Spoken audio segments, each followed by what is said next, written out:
आदित्यहृदयं ततो युद्धपरिश्रान्तं समरे चिन्तया स्थितं रावणं चाग्रतो दृष्ट्वा युद्धाय समुपस्थितं दैवतैश्च समागम्य द्रष्टुमभ्यागतो रणम् उपागम्य ब्रवीद्रामा मगस्त्यो भगवान् ऋषिः अगस्त्योवाच राम राम महाबाहो शृणु गुह्यं सनातनं येन सर्वा नरीन् वत्स समरे विजयिष्यसि आदित्यहृदयं पुण्यं सर्वशत्रुविनाशनं जयावहं जपे नित्या मक्षयं परमं शुभं सर्वमङ्गलमाङ्गल्यं सर्वपापप्रणाशनं चिन्तालोकप्रशमना मायुर्वर्धनमुत्तमं रश्मिमन्तं समुद्यन्तं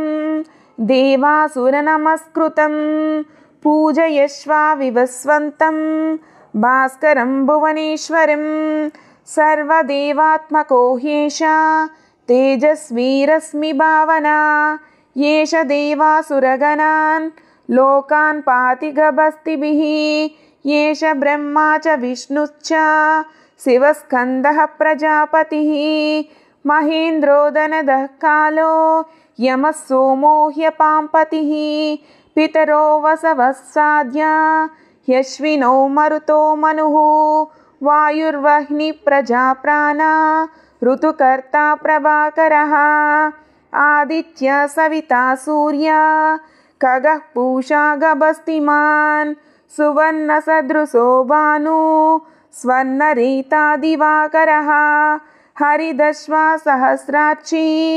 सप्तसप्तिर्मरीचिमान् तिमिरोन्मदनः शम्भु स्रष्टा मार्ताण्ड अंशुमान् हिरण्यगर्भा शिशिरा स्तपनो भास्करो रविः अग्निगर्भोदिते पुत्रा शङ्खः शिशिरनाशना व्योमनादास्तमो भेदी ऋग्यजुस्सामपारगः घनवृष्टिरपां मित्रो विन्ध्यावीधिप्लवङ्गमः आतपी मण्डली मृत्यु पिङ्गला सर्वतापना रविर्विश्वो महातेजा रक्तसर्वा भवोद्भवः नक्षत्रग्रहताराना मदिपो विश्वभावना तेजसामपि तेजस्वी द्वादशात्मन्नमोऽस्तु ते नमः पूर्वाय गिरये पश्चिमायाद्रये नमः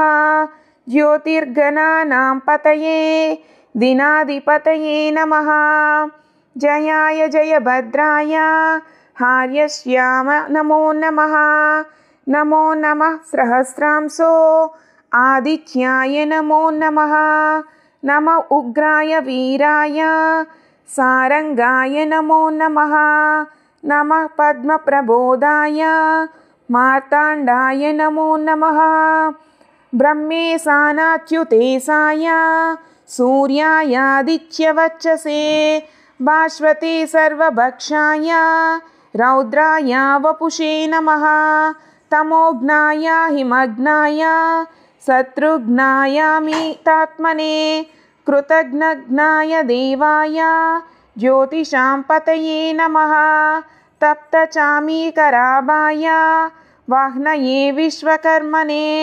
नमस्तमोभिनिघ्नाय रवये लोकसाक्षिणे नासायत्येष वैभूतं तदैव सृजति प्रभु पायत्येष तपत्येष वर्षत्येष गभस्तिभिः येष सुप्तेषु जागर्ति भूतेषु परिनिष्ठिता येष चैवाग्निहोत्रं च फलं चैवाग्निहोत्रिणां वेदाश्चाक्रतवैश्चैव क्रतूनां फलमेव च यानि कृत्यानि लोकेषु सर्व एष रविप्रभु येन मापत्सु कृच्छेषु कान्तारेषु भयेषु च कीर्तयन् पुरुषः कश्चित् नावसीदति राघव पूजयास्तैनमेकाग्रो देवदेवं जगत्पतिं एतत् त्रिगुणितं जप्त्या युद्धेषु विजयिष्यसि अस्मिन् क्षणे महाबाहो रावणं त्वं वदिष्यसि। एवमुक्त्या तदागस्त्यो जगाम च यदागतम्। एतत् श्रुत्वा महातेजा नष्टशोको भवत्तदा। धारयामास सुप्रीतो राघवाप्रयतात्मवान्। आदित्यं प्रेक्ष्य जप्त्या तु परं हर्षमवाप्तवान्। त्रिराचम्या शुचिर्भूत्वा धनुरादाय वीर्यवान्। रावणं प्रेक्ष्य हृष्यात्मा युद्धाय समुपागमत्। सर्वयत्नेन महाता वधे तस्य द्रुतोऽभवत्। अदरविरवद निर्नीक्ष्य रामं मुदितमना परमं हृष्यसमानः। निशिचरपति संशयं विदित्वा सुरगणमध्य गतो वचस्त्यरेति।